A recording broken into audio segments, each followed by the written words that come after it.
Hey everyone, I'm Anthony. Welcome back to Edgeverse, where we dive deep into the policies shaping our world. Today, we're talking about America's edge in tech and innovation, the H-1B visa program. The US has long been the go-to spot for the world's brightest minds, fueling breakthroughs from smartphones to AI.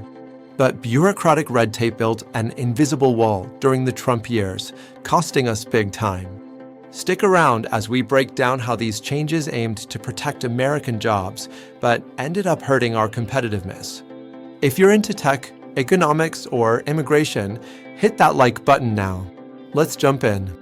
The H-1B visa is a golden ticket for skilled foreign workers like engineers and scientists to work in the US for up to 6 years.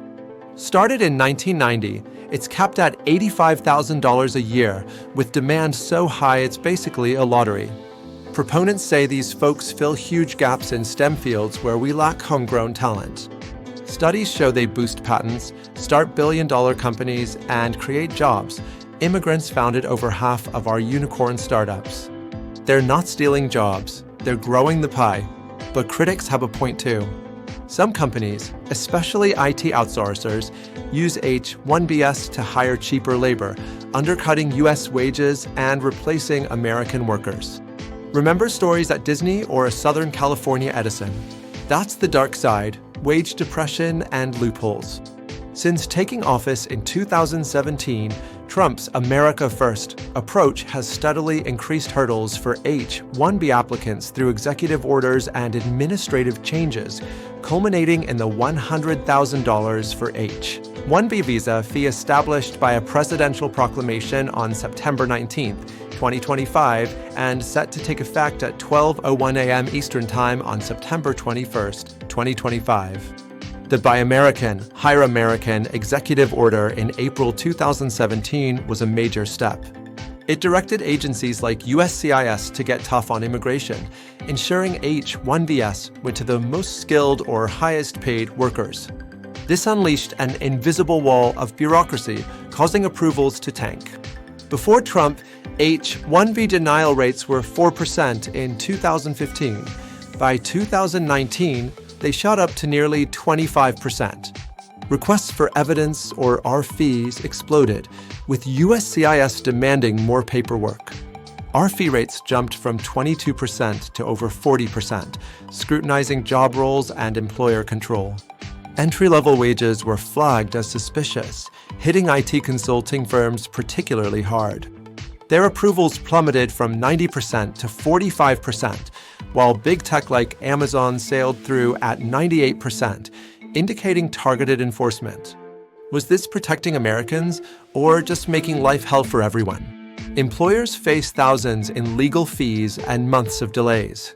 Uncertainty plagued the talent pipeline, and the administration pushed for overhauls through rules, not Congress. One proposal was a wage-based system, prioritizing highest-paid petitions, effectively sidelining entry-level workers. They argued wages equal skills, but critics noted salary isn't everything.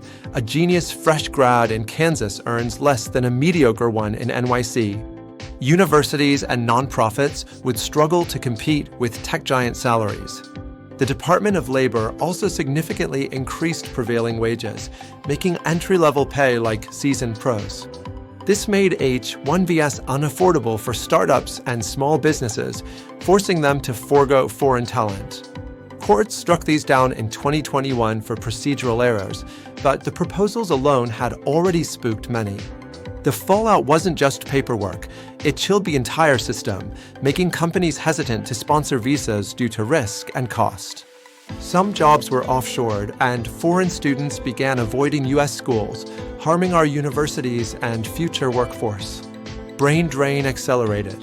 While the US built walls, Canada offered visas in 2 weeks with their global skills strategy. Tech workers left Silicon Valley for Toronto, with billboards at San Francisco Airport even taunting the US for the talent drain. Talent we trained was poached by competitors like Australia and the UK, stealing our edge in AI and biotech. Economically, this was a disaster in slow motion. Skilled immigrants complement, not replace, sparking innovation and startups. Squeezing this flow slows our growth and risks losing tech leadership, ultimately shrinking the economy despite aims to shield jobs. The Trump era's H-1B crackdown was a major pivot from open arms to clenched fists. While it addressed real abuses, the blanket approach created chaos, hurting innovation more than helping workers. The lesson: in a global talent war, turning inward means losing out, with other countries capitalizing on our policies. Looking ahead, we need smart fixes, transparent rules, targeting fraud without deterring geniuses.